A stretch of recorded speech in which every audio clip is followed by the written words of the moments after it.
Hello everyone, a very good morning to all of you. आप देख रहे हैं मेरा प्यारा सा चैनल फिजिक्स नीट जी।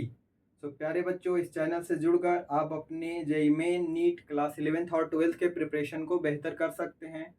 क्योंकि इस चैनल को शुरू करने का मकसद है कि हम फिजिक्स को कैसे आप तक इसके कॉन्सेप्ट को आसान से आसान तरीके से सिखा सके, इसके न्यूमेरिकल्स को कैसे सॉल्व करना है वो हम आसानी से सिखा सके।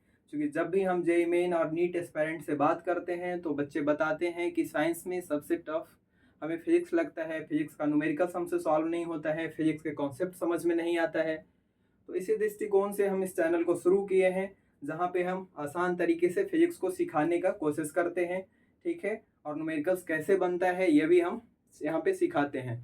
अब भी अगर फिजिक्स के कॉन्सेप्ट से फिजिक्स के प्रॉब्लम आपको अगर नहीं समझ में आता है, आपको प्रॉब्लम बनाने में प्रॉब्लम होती है, ठीक है, तो एक बार चैनल हमारे ज़रूर विजिट करें, जहाँ आप एक दो लेक्चर्स देखने के बाद आपको एनालाइज हो जाएगा कि हाँ हाँ फिजिक्स कितना आसान तरीके से सीखा जा सकता है। तो चलिए, आज के लेक्चर्स में हम सीखेंगे फंडामेंटल और बेसिक क्वांटिटी। क्योंकि ये हम यूनिट एंड डायमेंशन कर रहे थे और यूनिट एंड डायमेंशन का एक लेक्चर्स नंबर 2 है, जिसमें हम सीखेंगे फंडामेंटल और बेसिक क्वांटिटी। इसके डेफिनेशंस को, इसके एग्जांपल्स को पिछले वीडियो में भी हम बता चुके हैं, और आज हम फिर से इसके डेफिनेशंस को और इसके एग्जांपल्स को बताएंगे विथ ऐसा यूनिट और सिंबल। तो सबसे पहले चलिए कि हम इसको एक्सप्लेन कैसे करेंगे, फंडामेंटल क्वांटिटी या बेसिक क्वांटिटी को हम एक्सप्लेन कैसे करेंगे। तो पिछले क्लास में हम आपको बताए थे कि अगर फंडामेंटल क्वांटिटी या बेसिक क्वांटिटी को एक्सप्लेन करना है तो आप बॉडी में सेल एज्यूम कर लीजिए। सेल जैसे सिंपल पार्ट होता है बॉडी का, सबसे सिंपलेस्ट पार्ट होता है, उसी प्रकार से फिजिक्स में जो फंडामेंटल और बेसिक क्वांटिटी होता है ना, वो फिजिक्स का सबसे सिंपलेस्ट पार्ट होता है, लेकिन इतना इम्पॉर्टेंट होता है कि इसके बिना फिजिक्स का कल्पना करना मुश्किल है। जैसे एक सेल के बिना बॉडी का निर्माण करना या उसको कंस्ट्रक्ट करना मुश्किल होता है, इमेज मतलब काल्पनिक होता है, वैसे ही इतना इम्पॉर्टेंट क्वांटिटी होता है बेसिक और फंडामेंटल क्वांटिटी। ठीक है, या फिर आप ऐसे डिफाइन कर सकते हैं जैसे एक स्वर को करते हैं कि ऐसा वर्ण जिसको उच्चारण करने के लिए, जिसको व्यक्त करने के लिए हम दूसरे वर्ण की सहायता नहीं लेते हैं, वैसे वर्ण को स्वर वर्ण बोलते हैं, स्वर वर्ण बोलते हैं। वैसे ही आप इसको कह सकते हैं कि ऐसा क्वांटिटी जिसको एक्सप्रेस करने के लिए, जिसको व्यक्त करने के लिए, इसको समझाने के लिए, सिखाने के लिए जब हम दूसरे क्वांटिटी का हेल्प नहीं लेते हैं, ऐसे क्वांटिटी को क्या बोलते हैं, फंडामेंटल और बेसिक क्वांटिटी। इसीलिए इसका नाम भी है फंडामेंटल और बेसिक। मतलब इससे फंडामेंटल, इससे छोटा और सिंपल हो ही नहीं सकता है। ठीक है, डेफिनेशन हम ऑलरेडी लिख दिए हैं। तो चलिए हम यहाँ पे वो 7 जो फंडामेंटल फिजिकल क्वांटिटी है उसको बताएंगे सिंबल और यूनिट्स के साथ। तो आपको क्या करना है, 3 कॉलम बना लेना है, एक फिजिकल क्वांटिटी का, दूसरा उसका यूनिट का, और तीसरा सिंबल का। चलिए 3 कॉलम बनाते हैं।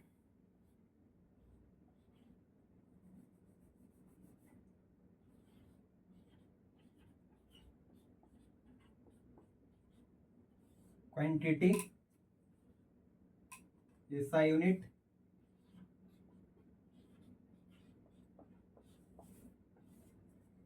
और नेक्स्ट सिंबल। ठीक है, फर्स्ट क्वांटिटी लिखिएगा लेंथ। What, length. इसका ऐसा यूनिट होता है मीटर। क्या होता है, मीटर। इसके लिए सिंबल क्या यूज करते हैं, स्मॉल एम। सेकंड क्वांटिटी लिखिएगा मास। इसका ऐसा यूनिट होगा किलोग्राम। सिंबल हो जाएगा केजी। थर्ड क्वांटिटी लिखिएगा टाइम। What, time. इसका सिंबल, सॉरी, ऐसा यूनिट हो जाएगा सेकंड, और सिंबल होगा एस। नेक्स्ट क्वांटिटी लिखिएगा टेम्परेचर।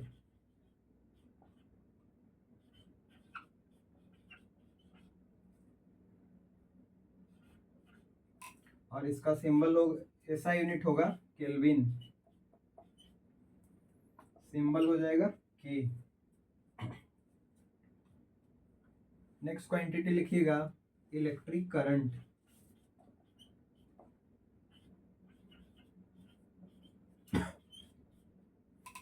ऐसा यूनिट इसका होगा एम्पियर, सिंबल हो जाएगा कैपिटल ए। क्या होगा? Capital A. Next physical quantity लिखिएगा ल्यूमिनस इंटेंसिटी।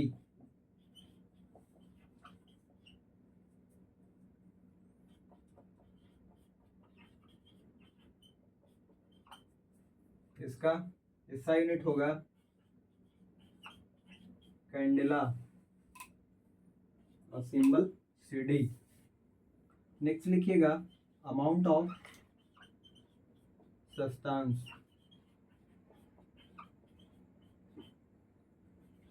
ऐसा यूनिट हो जाएगा MOLE और सिंबल हो जाएगा MOL। प्यारे बच्चों, ये जो सिंबल है वो ऐसा यूनिट का है, ठीक है। ये फिजिकल क्वांटिटी का सिंबल नहीं है, ये है सिंबल ऐसा यूनिट का, ठीक। देखिए ये 5 क्वांटिटी जो है यहाँ तक इस काफ़ी फैमिलियर है। इसका प्रयोग दिन में कई बार करते हैं, इसका नामकरण करते हैं कई बार, अपने डेली लाइफ में इन सब क्वांटिटी का यूज़ करते हैं, ठीक है। ये दो के बारे में आप पहले से बहुत ज़्यादा नहीं जानते हैं, तो ये दोनों आप याद रखिएगा। इसको 3-3 करके ऐसे समझिए ना, मास लेंथ, मास टाइम, लंबाई है, द्रव्यमान है, समय है। लेंथ को मीटर में मेजर करते हैं, मास को किलोग्राम में मेजर करते हैं, टाइम को सेकंड में मेजर करते हैं। टेम्परेचर जिसको मेजर हम लोग जनरली जो जिस यूनिट में फैमिलियर है वो है डिग्री सेल्सियस, लेकिन इसका ऐसा यूनिट केल्विन होता है, ठीक है। जब हम कैलकुलेशन करते हैं तो केल्विन में रखते हैं, ऐसा ही सिस्टम में लेते हैं। इलेक्ट्रिक करंट ये भी बहुत ज़्यादा फैमिलियर है, प्रतिदिन हम इससे रिलेटेड ढेर सारे एक्सपेरिमेंट, इंसिडेंट देखते हैं अपने डेली लाइफ में। तो टेम्परेचर और इलेक्ट्रिक करंट ये सब के बारे में पहले से हम बहुत अच्छे से जानते हैं। इलेक्ट्रिक करंट का एम्पियर और इसका सिंबल हो जाएगा ए, केल्विन का के, ठीक है। 2 चीज़ याद रखिएगा, ल्यूमिनस इंटेंसिटी जिसका ऐसा यूनिट होता है कैंडेला, और CD। ये ल्यूमिनस इंटेंसिटी लाइट से रिलेटेड टर्म है और फिजिकल क्वांटिटी है, ठीक है। इसका यूनिट होता है ऐसा यूनिट कैंडेला, और CD हो जाएगा इसका सिंबल। अमाउंट ऑफ सब्सटेंस, इसी केमिकल सब्सटेंस को मेजर करने का एक तरीका होता है, और इस सिस्टम में हम लोग मेजर करते हैं, ठीक है। इस यूनिट से मेजर करते हैं या कंपेयर करते हैं MOLE से, और इसका सिंबल होता है MOL, इसमें E हट जाता है, ठीक है। तो ये दोनों को आप याद रखिएगा, ये 3-3 करके याद कर लीजिए, लेंथ, मास, टाइम, टेम्परेचर और इलेक्ट्रिक करंट, ठीक है। बेसिकली इसका सिंबल याद रखिएगा, सॉरी ऐसा यूनिट याद रखिएगा, बहुत ज़्यादा इंपॉर्टेंट है। इसका ये दोनों क्वांटिटी और इसका सिंबल भी याद रखिएगा। CD यहाँ पे देखिए यूज़ किया है, C और D ये वाला।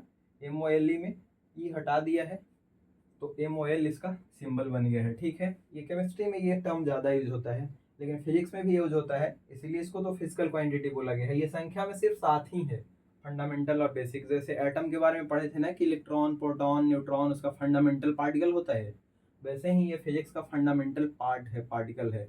इसके बिना फिजिक्स को समझाना मुश्किल है, ना मुश्किल है, समझ गए, मुश्किल है, काल्पनिक हो जाएगा फिर फिजिक्स, उसको उसके कॉन्सेप्ट को हम सिखा नहीं पाएंगे, इतना ये इंपॉर्टेंट होता है फिजिक्स के लिए। ये समझिए लैंग्वेज का काम करता है, इसके बिना हम फिजिक्स को कुछ बता ही नहीं सकते, ठीक। बाकी इसके अलावा ढेर सारा क्वांटिटी है जो डिराइव्ड क्वांटिटी है, ठीक है, व्यंजन वर्ण जैसा। पहले इसको आप नोट करिए, हम मिटा रहे हैं। चलिए अब हम सीखेंगे डिराइव्ड क्वांटिटी।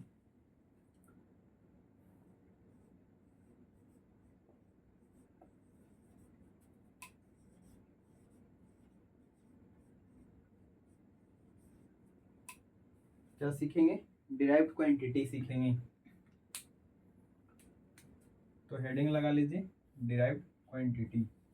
देखिए सबसे पहले इसको हम डिफाइन कैसे करेंगे। अगर व्यंजन के बारे में समझते हैं तो इसको भी आप समझ जाइएगा आसानी से। व्यंजन वर्ण के बारे में क्या जानते हैं कि ऐसा वर्ण जिसको एक्सप्रेस करने के लिए, जिसको हम उच्चारण करने के लिए दूसरे वर्ण का सहायता लेते हैं। यह भी उसी तरीके का क्वांटिटी है। इसको इंडिपेंडेंटली हम एक्सप्रेस नहीं कर सकते हैं, इसको नहीं समझा सकते हैं, ऐसे क्वांटिटी के बारे में हम कुछ नहीं बता सकते हैं इंडिपेंडेंटली, ठीक है। इसको बताने के लिए, इसके कॉन्सेप्ट को सिखाने के लिए हमें दूसरे क्वांटिटी का हेल्प लेना पड़ता है। और दूसरा क्वांटिटी कौन हो सकता है? क्वांटिटी, फिजिकल क्वांटिटी तो वही टाइप का होता है, एक फंडामेंटल क्वांटिटी और दूसरा डिराइव्ड क्वांटिटी। तो डिराइव्ड क्वांटिटी को एक्सप्रेस करने के लिए हम किसका हेल्प लेंगे? फंडामेंटल क्वांटिटी का हेल्प लेंगे। वो जो 7 physical quantity, fundamental physical quantity है ना, उसी का हेल्प लेंगे इसको समझाने के लिए। तो हम ऐसे बोलेंगे कि डिराइव्ड क्वांटिटी के बारे में कि ऐसा क्वांटिटी जिसको एक्सप्रेस करने के लिए जब हम दूसरे क्वांटिटी का हेल्प लेते हैं, ठीक है, या फंडामेंटल क्वांटिटी का हेल्प लेते हैं, ऐसे क्वांटिटी को हम लोग क्या बोलेंगे? डिराइव्ड क्वांटिटी बोलेंगे। लिखिए, those quantity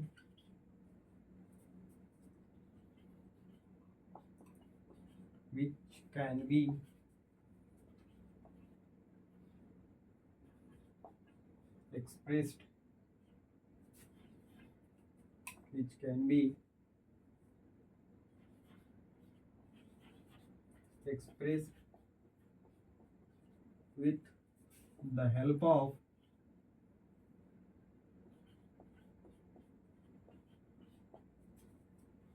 other quantity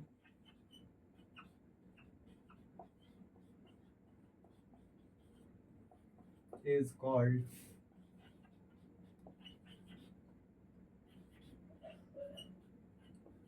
derived quantity,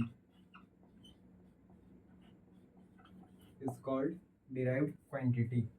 अब देखिए, इसका हम एग्जांपल्स आपको सिखा रहे हैं और कैसे हेल्प लेते हैं और क्यों ये डिराइव्ड क्वांटिटी कहलाता है।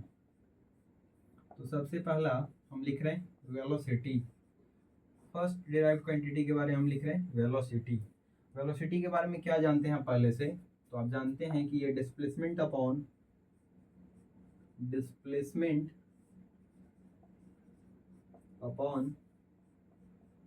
टाइम होता है ना। डिस्प्लेसमेंट एक प्रकार का लेंथ है। डिस्प्लेसमेंट क्या है? एक प्रकार का लेंथ है, ठीक।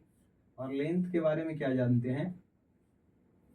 लेंथ के बारे में क्या जानते हैं कि ये फंडामेंटल क्वांटिटी है, तो ये फंडामेंटल क्वांटिटी है, ये फंडामेंटल क्वांटिटी है। तो दो फंडामेंटल क्वांटिटी के हेल्प से देखिए हम वेलोसिटी के लिख रहे हैं, ठीक है। वेलोसिटी को बताने के लिए हम दो फंडामेंटल क्वांटिटी का यूज कर रहे हैं, इसीलिए वेलोसिटी क्या है? डिराइव्ड क्वांटिटी है। यही तो हम यहाँ पे लिखे हैं कि ऐसा quantity which can be express, जिसे व्यक्त किया जा सकता है विथ द हेल्प ऑफ, मतलब किसकी सहायता से? With the help of other quantity is called derived quantity. मतलब दूसरे क्वांटिटी की सहायता से जिसको हम व्यक्त करें, वैसे क्वांटिटी को डिराइव्ड क्वांटिटी बोले। तो देखिए, वेलोसिटी को व्यक्त करने के लिए हम डिस्प्लेसमेंट और टाइम का हेल्प ले रहे हैं। डिस्प्लेसमेंट जो कि एक लेंथ होता है और ये फंडामेंटल क्वांटिटी है, और ये भी एक फंडामेंटल क्वांटिटी है। मतलब वेलोसिटी को हम दो फंडामेंटल क्वांटिटी के टर्म में हम लिख रहे हैं, इसीलिए वेलोसिटी क्या है? डिराइव्ड क्वांटिटी है। एक्सेलरेशन, चलिए यहाँ पे अगर इसका हम यूनिट की बात करें, यूनिट वेलोसिटी का अगर हम ऐसा यूनिट का बात करें,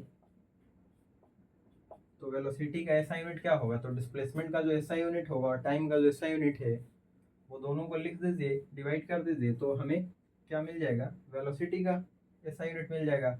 तो डिस्प्लेसमेंट एक प्रकार का लेंथ होता है और लेंथ का ऐसा यूनिट होता है मीटर, जिसका सिंबल एम यूज करते हैं। टाइम का ऐसा यूनिट सेकेंड, जिसके लिए सिंबल एस यूज करते हैं। तो ये कहीं पे ऐसे लिखा हुआ रहता है metre by second, metre per second, या मीटर इंटू सेकेंड का पावर -1, या सेकेंड इनवर्स पढ़ते हैं इसको, सेकेंड इनवर्स पढ़ते हैं, ठीक। आइए हम दूसरा फिजिकल क्वांटिटी का चर्चा करते हैं, वो है एक्सेलरेशन।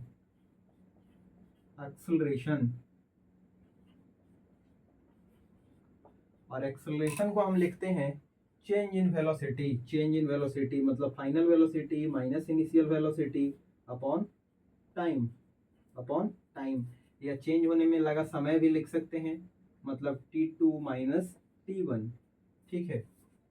चेंज होने में लगा समय। तो देखिए, वेलोसिटी जो कि एक डिराइव्ड क्वांटिटी है और टाइम जो कि फंडामेंटल क्वांटिटी है, तो ये दोनों क्वांटिटी के हेल्प से हम एक्सेलरेशन को लिख रहे हैं।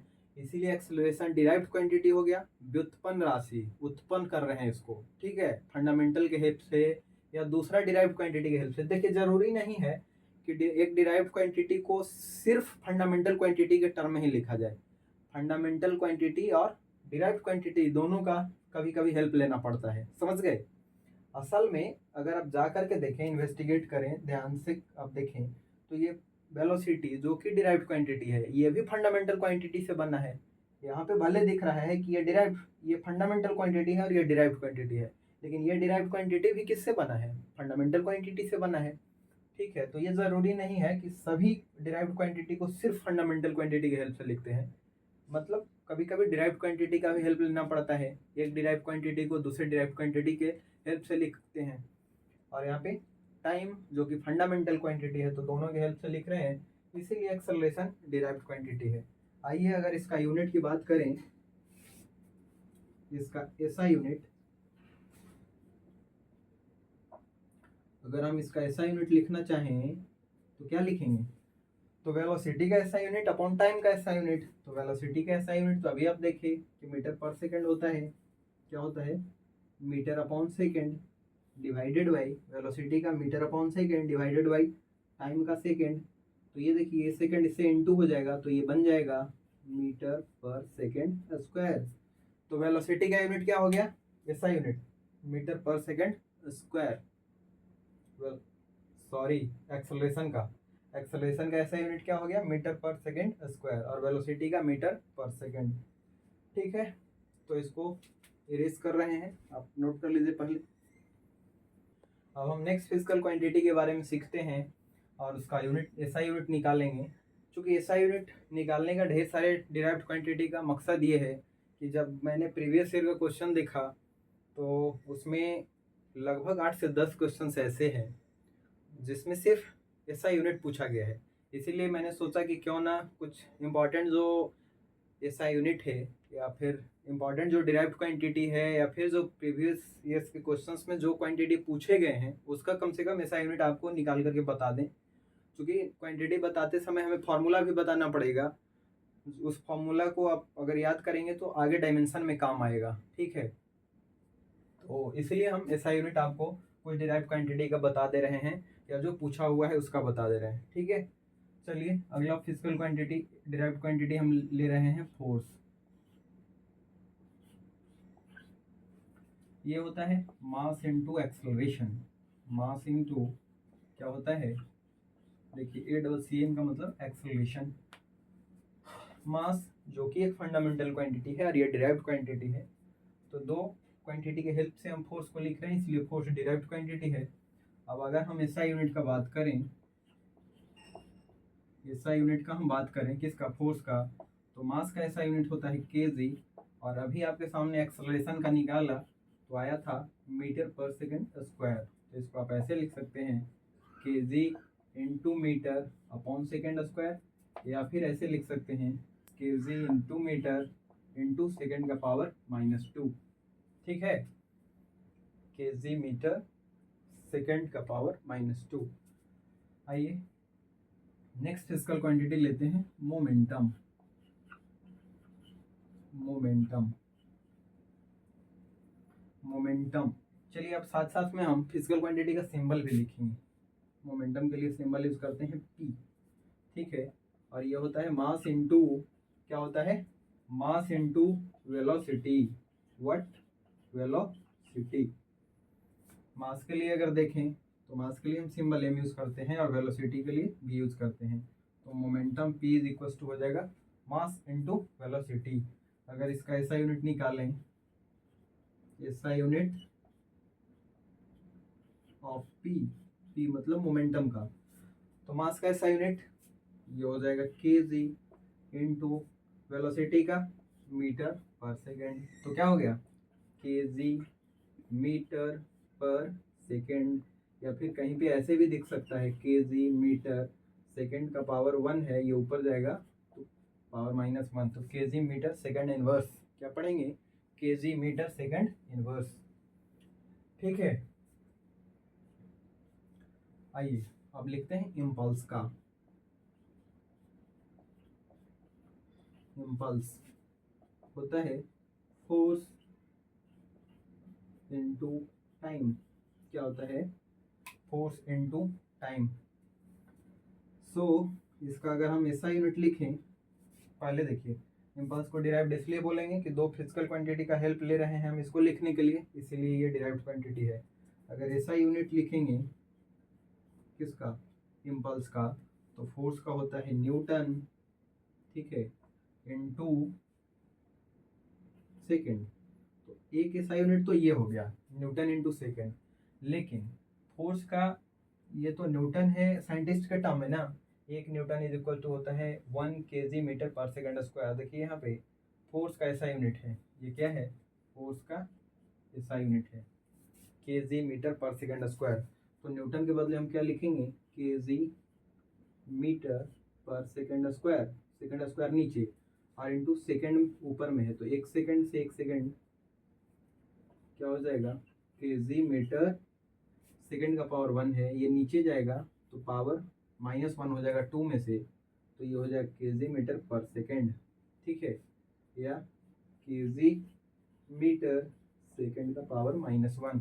अब आपको पूछे कि कोई दो ऐसा क्वांटिटी बतलाइए जिसका डायमेंशन सेम हो, तो यहीं पे आप देख लीजिए ऐसा यूनिट मोमेंटम का kg मीटर पर सेकेंड आया है और ऐसा यूनिट इम्पल्स का भी kg मीटर पर सेकेंड आया है, ठीक है।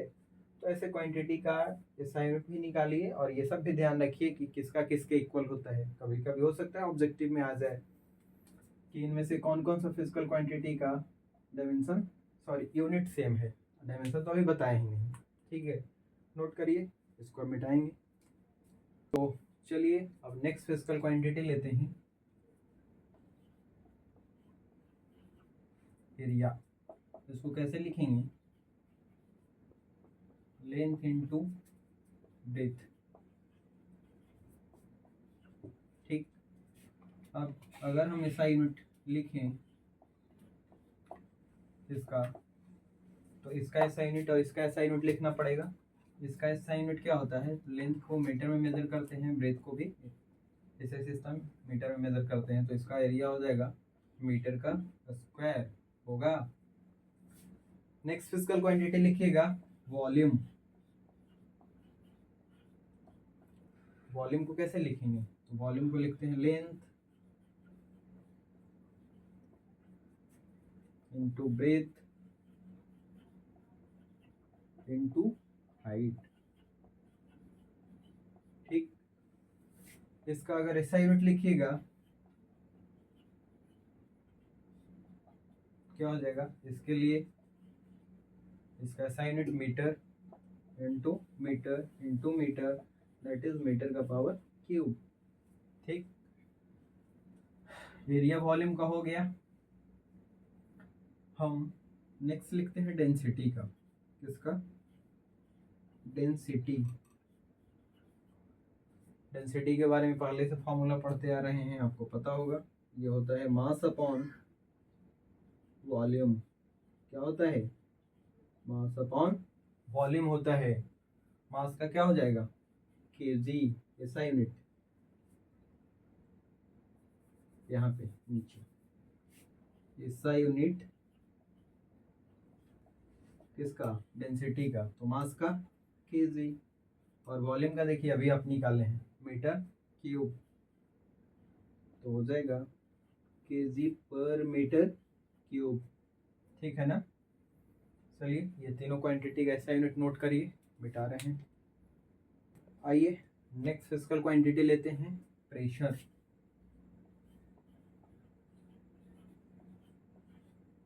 ठीक, प्रेशर इज इक्वल टू होता है force upon area. Class 9th में पढ़े भी होंगे, ठीक। दोनों दो डिफरेंट फिजिकल क्वांटिटी के हेल्प से हम प्रेशर को लिख रहे हैं, इसलिए प्रेशर डिराइव्ड यूनिट है, डिराइव्ड क्वांटिटी है। अब प्रेशर का अगर ऐसा यूनिट लिखेंगे, प्रेशर का ऐसा यूनिट लिखेंगे तो इसका होता है फोर्स का KG metre per second square divided by पर सेकेंड स्क्वायर, मतलब सेकेंड स्क्वायर नीचे होगा, और एरिया का पढ़े कि मीटर स्क्वायर होता है। ये देखिए बड़ा वाला लाइन है, तो ये इसके साथ इनटू होता है, तो हो जाएगा आपका KG metre second square into metre square. होगा या नहीं होगा? मीटर चला जाएगा ऊपर, तो क्या बचेगा? केजी, यहाँ मीटर का पावर 1 है, मीटर का पावर 2 है, उसको नीचे ले आइए, तो इसको नीचे लाइएगा तो मीटर का पावर -1 हो जाएगा, तो 2 - 1 होकर के 2 - 1 करिएगा तो ये बचेगा क्या? केजी अपॉन मीटर का पावर 1 इंटू सेकेंड का पावर 2। 1 लिखने से अच्छा है, मत लिखिए। KG metre per second square, KG upon metre into second square. ये किसका यूनिट हो गया? प्रेशर का, ठीक है ना। नेक्स्ट फिजिकल क्वांटिटी लिखिएगा सरफेस टेंशन।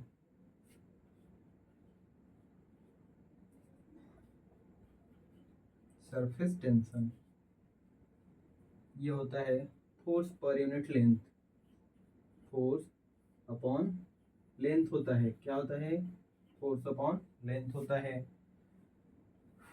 जिसका ऐसा यूनिट लिखेंगे, क्या लिखेंगे? ऐसा यूनिट लिखेंगे, तो फोर्स का ऐसा यूनिट लिखिए, फोर्स का ऐसा यूनिट होता है KG metre divided by second square, और लेंथ का होता है मीटर, ठीक। ये इसके साथ इनटू हो जाएगा, तो हो जाएगा KG metre upon second square into metre. ठीक है, मीटर से मीटर कैंसिल, तो बचेगा क्या? केजी पर सेकेंड स्क्वायर। या फिर इसको आप ऐसे भी लिख सकते हैं, केजी इंटू सेकेंड को ऊपर ले जाइएगा तो सेकेंड का पावर -2, ठीक है ना। ये हो गया किसका? सरफेस टेंशन का।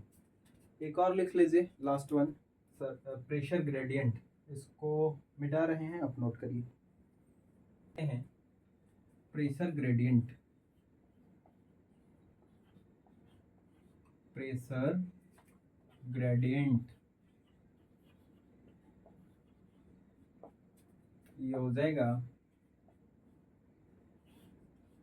Pressure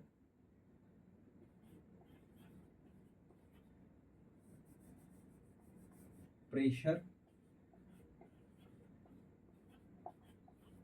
upon length, pressure per unit length को बोलते हैं प्रेशर ग्रेडियंट, ठीक है। ये डिराइव्ड हो जाएगा। दो फिजिकल क्वांटिटी का हेल्प ले रहे हैं लिखने में। इसका ऐसा यूनिट क्या हो जाएगा? इसका ऐसा यूनिट क्या होगा? तो इसका ऐसा यूनिट लिख लीजिए, उसको लिखते हैं फोर्स अपॉन एरिया। देखिए प्रेशर को इधर लिख लेते हैं, प्रेशर इज इक्वल टू लिखते हैं फोर्स अपॉन एरिया, और फोर्स का होता है केजी मीटर पर second square divided by area का होता है मीटर स्क्वायर। तो इससे ये कैंसिल, तो हो जाएगा केजी मीटर, इसके साथ इंटू हो जाएगा तो मीटर इंटू सेकेंड स्क्वायर। ये आ गया प्रेशर का ऐसा यूनिट, क्या? KG upon metre into second square divided by, ये बड़ा लाइन डिवीजन का, लेंथ, और लेंथ का ऐसा यूनिट क्या होता है? मीटर होता है। तो ये हो जाएगा मीटर, इसके साथ इंटू होता है, तो हो जाएगा KG upon metre into metre, metre square into second का स्क्वायर, ठीक। या फिर और अगर ऐसे लिखना चाहते हैं सबको ऊपर में, तो केजी मीटर का पावर -2 सेकेंड का पावर -2। तो ये रहा आपका प्रेशर ग्रेडियंट का हिस्सा यूनिट। अब बाकी आप तरीका सीख गए होंगे, ठीक है। फार्मूला अगर जानते हैं तो ऐसा यूनिट आप आसानी से निकाल सकते हैं, ठीक है, बहुत डिफिकल्ट चीज़ नहीं है। और अगर ये आपके एग्ज़ाम में आ गया तो 4 मार्क्स तो इसमें श्योर हो जाएगा। इसीलिए कुछ और फिजिकल क्वांटिटी का आप प्रैक्टिस कर लीजिएगा बुक को देख करके, ठीक है। बुक्स में फार्मूला देखिएगा और बेसिक फिजिकल क्वांटिटी के हेल्प से उसका ऐसा यूनिट आप लिख लीजिएगा, ठीक है। आगे का शेड्यूल क्या होगा? तो अगले सेशन में हम यूनिट एंड डायमेंशन शुरू करेंगे, जहाँ पे हम डायमेंशन फाइंड आउट करवाएंगे। डायमेंशन पे बेस्ड जो अच्छे प्रॉब्लम है, जो प्रीवियस ईयर में जेईई मेन में बेसिकली आया है, चूँकि जेईई मेन के क्वेश्चन को आप करिएगा तो नीट वाले बच्चों का भी हो जाएगा। तो उसके लिए आप अपना पर्सनल जो उनका क्वेश्चन बैंक है वो आप करते रहिए साइड से, लेकिन क्या करिए, जेईई मेन के जो डिफिकल्ट क्वेश्चंस है वो अगर हम करवा दें तो एक बेस आपको बन जाएगा कि कैसे न्यूमेरिकल्स को सॉल्व करते हैं। फिर आप अपना क्वेश्चन बैंक सॉल्व करिए या जो रेफरेंस बुक है उसको सॉल्व करिए, ठीक है। तो इसी तरीके से हमें आगे बढ़ना है। आज अगर हम अपने चैनल पे इसको अपलोड करेंगे क्लास 11th के फिजिक्स को। अगले दिन आपको इलेक्ट्रोस्टैटिक्स जो क्लास 12th के फिजिक्स है का लेक्चर आपको देखने को मिलेगा। इसी अल्टरनेट क्रम में हम पूरे फिजिक्स को कंप्लीट करेंगे और प्रीवियस ईयर के क्वेश्चंस आपके साथ करेंगे। टफ प्रॉब्लम हम करेंगे, मॉडरेट और इजी क्वेश्चंस आपको करने हैं। ठीक है, so thank you, bye bye, take care.